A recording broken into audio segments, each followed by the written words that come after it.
Love it. Yarrow in Florida, you're up. Thank you, Scott. Hello, Shola, in person. Hey, yeah, Yarrow, so nice to meet you. You too. You too. I'm just so grateful and joyful that you're on my radar now. So thanks for engaging online yesterday, and thanks for being here today. And thank you for having me. Your story and your impact. So I so appreciate your vulnerability and honesty and just putting your story out there, because I think that level of candidness really drives home the message. So thank you for that. Thank you. I'm going to ask maybe a more surface level question, but I am trying to segue from a past 15 years in education to more workforce development and individual motivated participation in your professional space realm. And the culture is such a huge piece of that. I feel like, why people are burnt out and disengaged in the workplace is chronic, and your work fits right into that piece, I feel like. But my question is, do you see in the work that you do in organizational spaces, do you see it as a top-down solution or a bottom-up solution, or is it really just a human issue and solution that everybody at every stage needs to engage in the solution in order for it to be sustainable? Okay, so I hate to answer a question with it depends, because if you're dealing with an incredibly toxic leader, then it's definitely a top-down solution.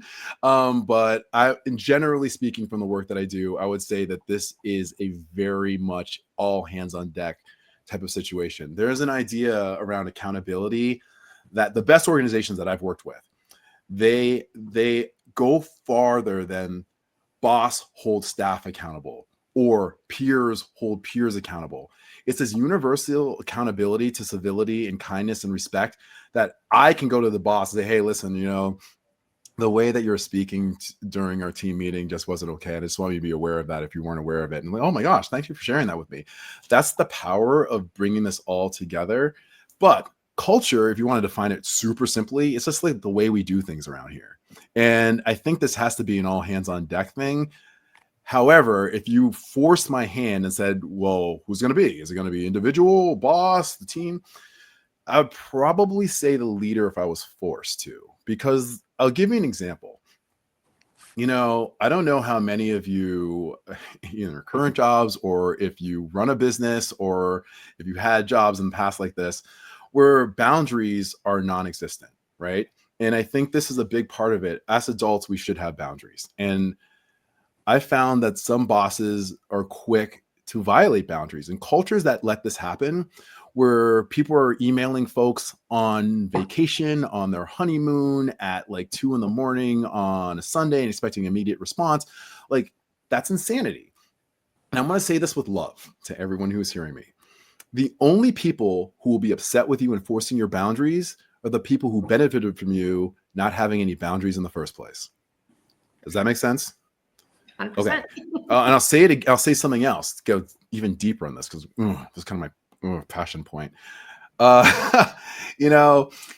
the people who do think it's cool to work on your vacations, I know there's a lot of high achievers on this call, type A folks and all that good stuff.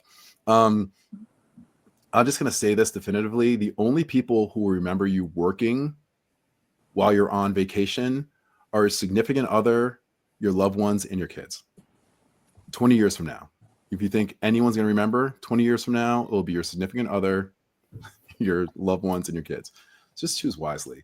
And so when you're creating this culture, Yarrow, for me, I feel like it has to start with the boss understanding this, because they're the ones who ostensibly has the influence to get the team to act in a certain way and hold them accountable from a positional power perspective. But I'll just say this too. Sorry, I can go on forever about this stuff. I'm trying my best to calm down, because this is like kind of exciting thing for me. I just love talking about this stuff. Okay, it's hard to. I'm glad you gave me the permission not to calm down.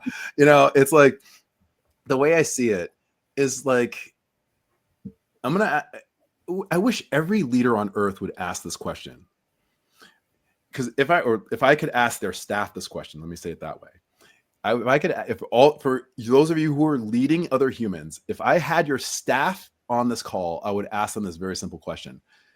If your direct supervisor did not have their authority over you, would you still choose to follow that person anyway? And I found when it comes to culture, the people who say yes the most to that question have the best cultures imaginable because they respect the boss. They're following them not because they choose, not because they have to, because they choose to. And that's a powerful place to be. And I think all cultures need to begin, start, and ideally end with that in mind consistently. Beautiful. Thank you, sir. Thank you, my dear. Appreciate you.